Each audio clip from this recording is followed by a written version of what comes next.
Bom dia, queridos irmãos, a paz de Cristo para todos vocês. Espero que vocês estejam bem. Um ótimo domingo, né? Mais um domingo aí começando na EBD Cibiluz. Espero aí que vocês possam estar bem, se cuidando, né? E que muito em breve possamos estar perto. Amém? Na semana passada nós fizemos um trabalho, né? Falando sobre as cartas de Paulo, né? E hoje a gente vai falar sobre as cartas gerais, um pouquinho sobre como é que se deu esse processo dessas cartas. Eu vou estar compartilhando com vocês, então, né, o material que eu preparei para que a gente possa, então, estar entendendo um pouquinho mais, tá ok? Bom, vamos lá, então. A proposta é a seguinte: nós vamos, então, estudar um pouquinho sobre quem foi, na verdade, assim, quem foi não, o que que essas cartas gerais elas têm para falar para a gente, né? Qual é a orientação? Como é que a gente pode estar tendo aí um pouco desse ensinamento, né? O que a gente pode estar compreendendo um pouco sobre esse trabalho. Enfim, então vamos lá.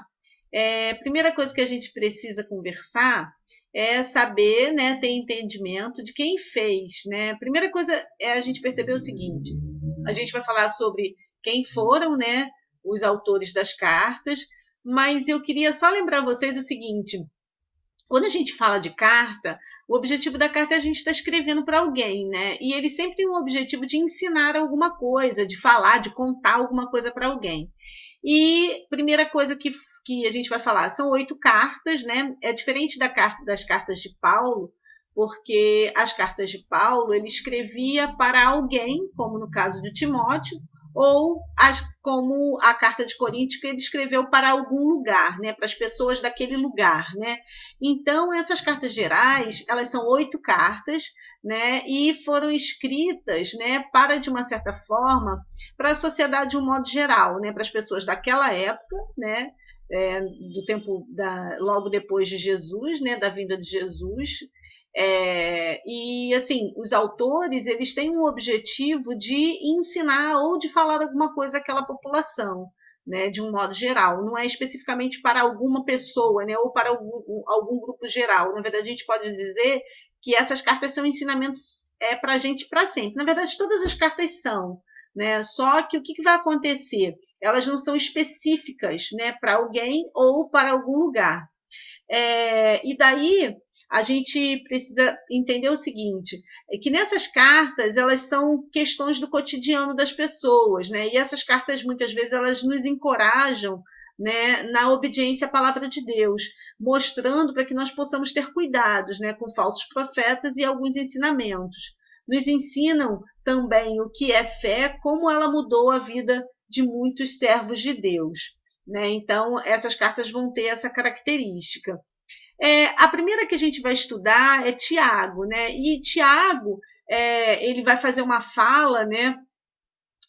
Se colocando, né? Como um pastor, né? Da igreja de Jerusalém. E é assim: a ênfase inicial da carta quanto ao sofrer com alegria, as provações que testam a fé e que demandam perseverança.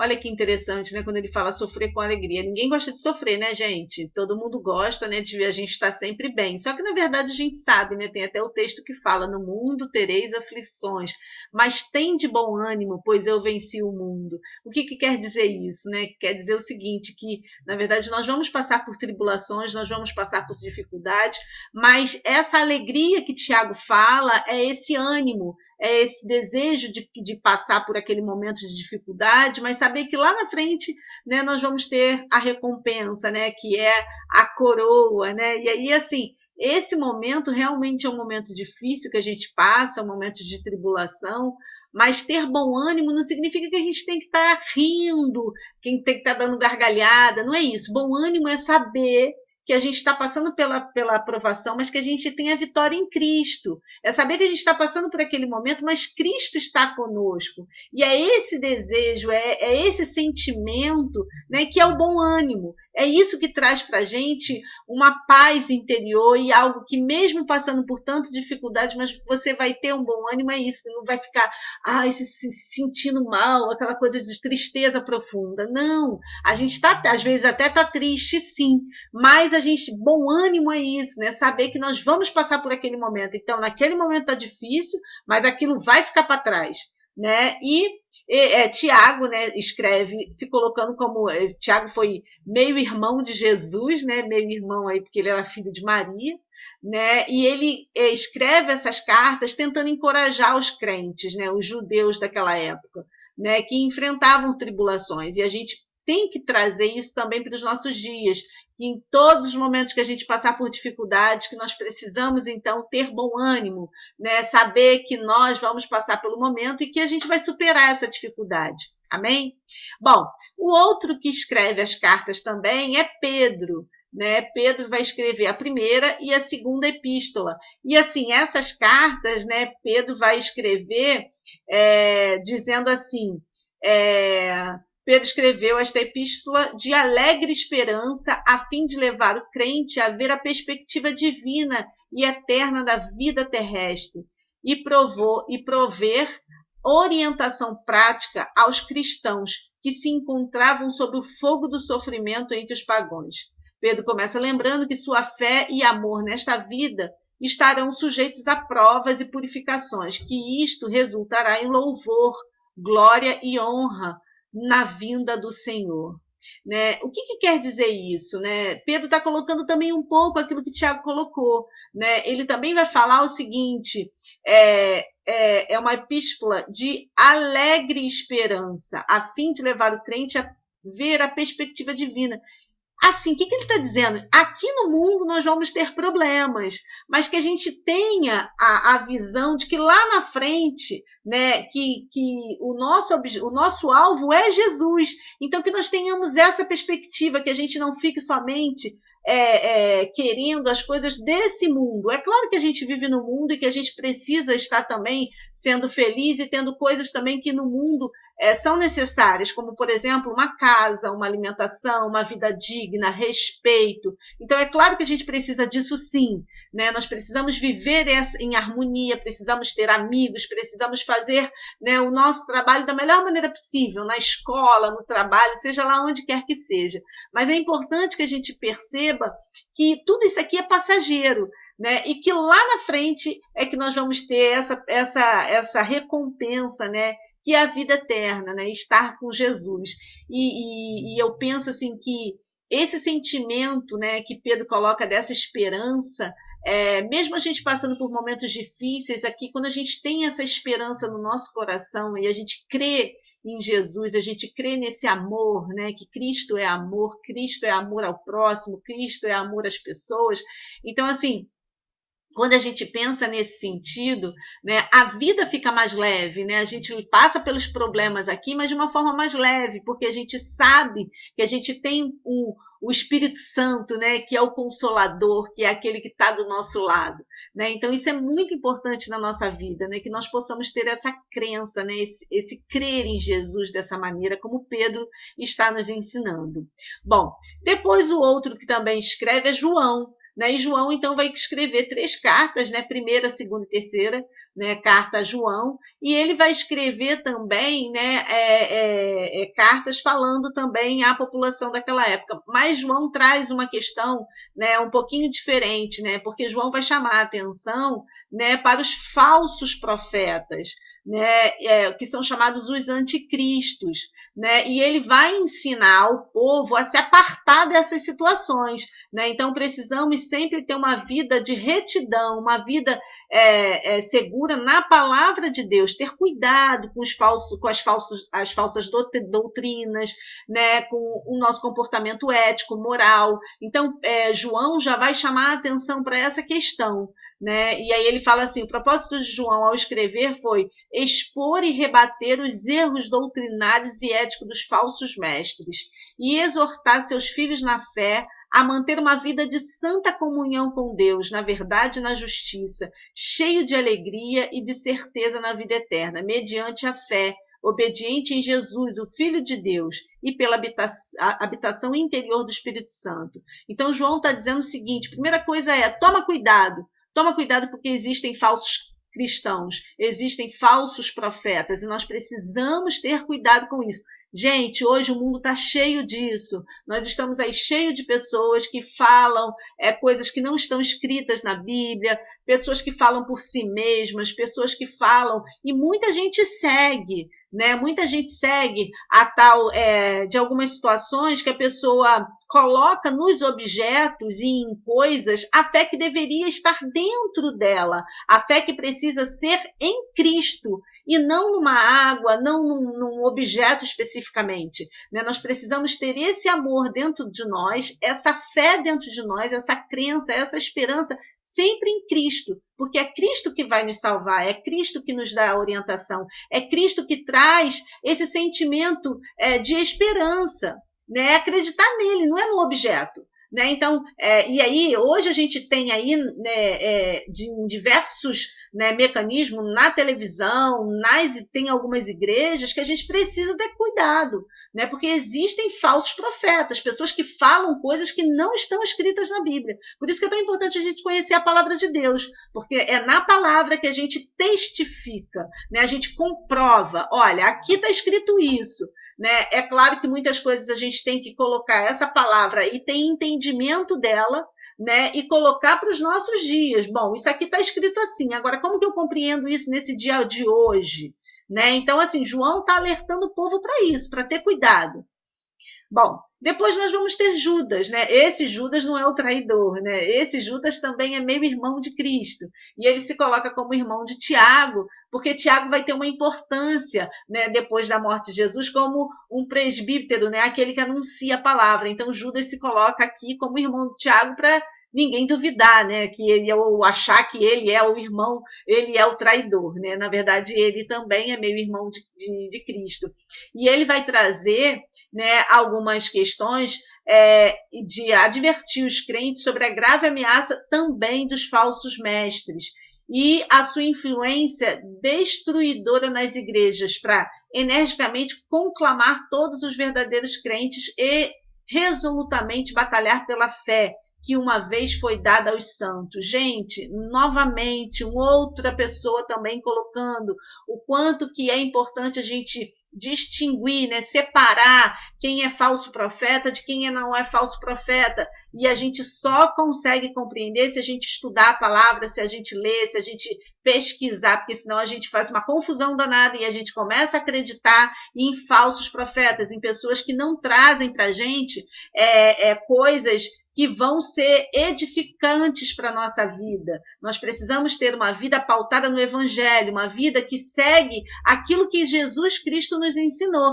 não aquilo que o homem está colocando, né? Cristo nos ensinou a ter uma vida eterna pautada no amor. Cristo não prometeu que a gente vai ter carro do ano, casa luxuosa, vida farta. A vida farta é na paz, é no amor. É isso que Jesus prometeu, né? Muito pelo contrário, essas coisas, quando a gente começa a ver essa teoria da prosperidade de uma forma que, muitas vezes, o que é prosperar? Né? Prosperar é a gente ter saúde, a gente ter uma paz interna, é a gente saber que a gente está bem com as pessoas. Prosperar é ter dignidade, prosperar é saber que eu tenho um amigo, um companheiro que está do meu lado. Prosperar é ter dignidade quanto vida. Né? É claro que a gente vai ter que perceber o seguinte, que ninguém no mundo deveria ter o mínimo de condições possíveis, né? Que isso está relacionado à questão social. Nós, cristãos, precisamos lutar para que todas as pessoas tenham dignidade, para que todas as pessoas tenham o mínimo de condições possível,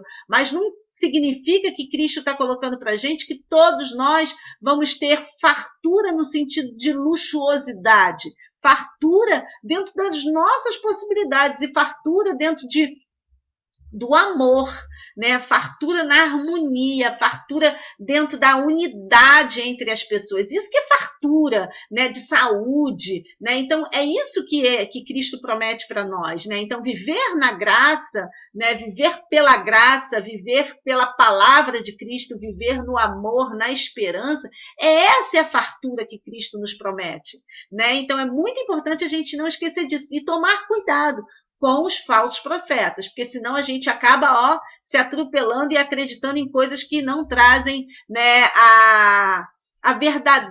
o verdadeiro ensinamento que Cristo deixou para nós. Bom, então vamos lá pensar um pouquinho, né? O que essas cartas elas trazem para a gente de um modo geral, né? Elas têm uma grande importância, né, no canon, né, do Novo Testamento, né? Então elas fazem parte, né, da estrutura do Novo Testamento. E é importante lembrar o seguinte: a parte do Novo Testamento é a parte que fala da revelação de Cristo, né? É a parte que vai trazer esse Cristo, né, de uma forma é tão bonito, né? Porque o Novo Testamento traz a presença do Espírito Santo, traz esse Cristo que traz para a gente assim uma harmonia dentro da gente, é um Cristo que traz uma mensagem de amor, é um Cristo que traz uma mensagem de alegria, de esperança. Então, assim, o Novo Testamento vem trazer, né, esse conhecimento desse Cristo, né? Bom, então em Hebreus nós vemos a superioridade de Cristo, né? Na carta de Tiago vemos a prática da vida cristã, quer dizer, o que nós precisamos fazer para seguirmos uma vida em Cristo, né? E em Pedro, ele vem falando da perseverança em meio às tribulações, né? Significa o quê? Que mesmo a gente passando por dificuldades, persevere, continue, não desiste, não se sinta entristecido, não continua porque você está no caminho. E na segunda epístola, ele vai advertir quanto à falsa doutrina, né? Que é aquilo que eu falei para vocês. Tomem cuidado com os falsos profetas, com as falsas doutrinas, né, de dizer que é isso que é certo e aquilo que não se deve fazer. Então, assim, tomem cuidado. Se não estiver escrito isso na Bíblia, toma cuidado, porque pode ser engano de alguém que está tentando fazer para te enganar, para tentar trazer você para uma situação que não é verdadeira, né? Então, a gente tem que ter cuidado com as mentiras que são contadas.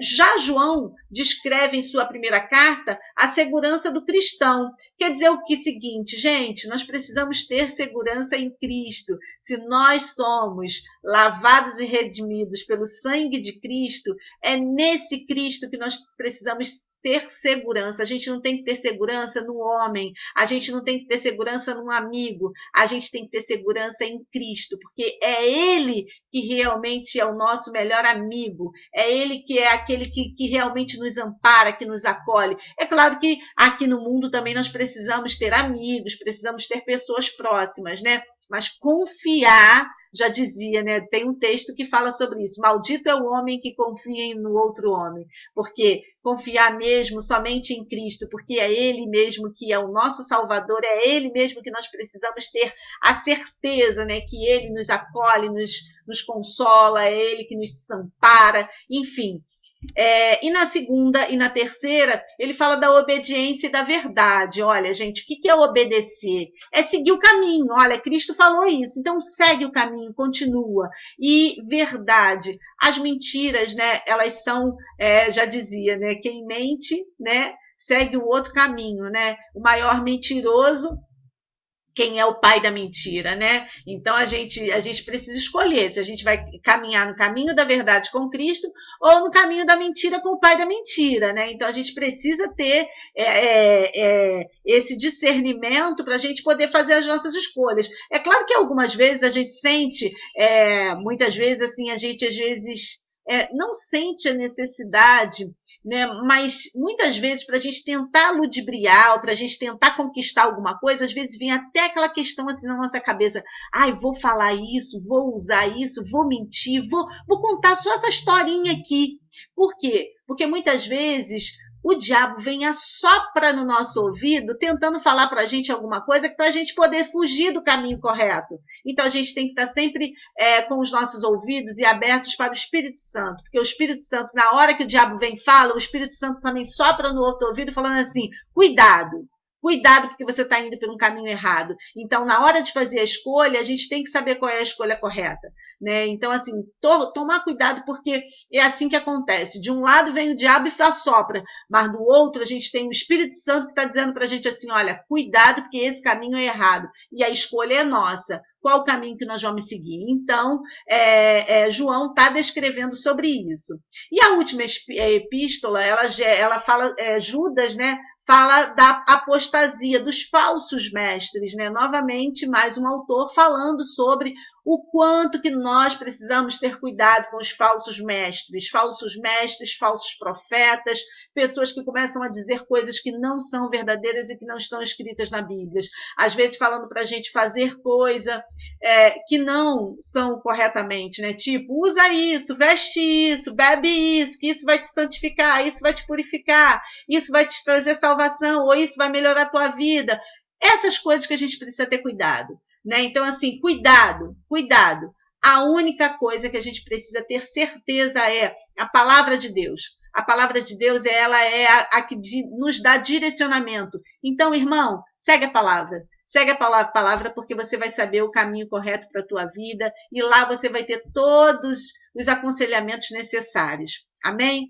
Bom, então eu queria finalizar com vocês, né, pedindo orações, né, sempre para a gente lembrar que as orações são muito importantes na nossa vida, né, não esquecer de orar sem cessar por todos os irmãos que passam por dificuldades nessa hora, né, pela questão financeira do nosso país, do desequilíbrio financeiro que nós estamos vivendo, desequilíbrio também político que nós estamos vivendo, né, vivemos um momento ainda de pandemia muito severo, muitas pessoas ainda estão ficando muito doentes e ainda morrendo. Então, nós precisamos ter cuidado com isso, continuar fazendo aí os nossos cuidados, né? Não se deixar abater, mas tomar cuidado, né? Cuidado com as questões que a gente precisa ter.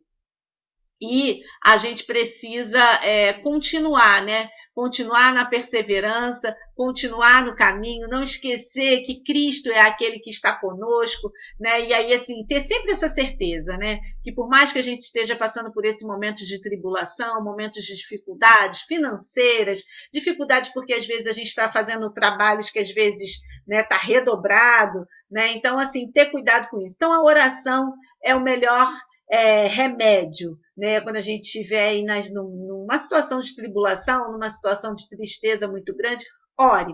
Ore também pela nossa igreja, né, para que a nossa igreja cada dia mais seja edificada na presença do Senhor. Ore pelo projeto social, né? Estamos de mudança, né? Já mudamos, o projeto social aí tem muitas questões novas que vão estar acontecendo, estamos em obra, então se você puder ajudar, se você puder estar conosco lá, será muito bem-vindo. E eu desejo para vocês um ótimo domingo, uma ótima semana, que Deus esteja presente na sua vida todos os dias, que Ele possa estar preenchendo sua vida com muito amor, com muito carinho, te acolhendo nos momentos de dificuldade, mas que também você possa lembrar dos irmãos, lembrar também de todo aquele que precisa do nosso apoio. Nunca esqueça, Cristo está conosco. Amém? Um ótimo domingo, irmãos, e que você seja muito abençoado. Amém?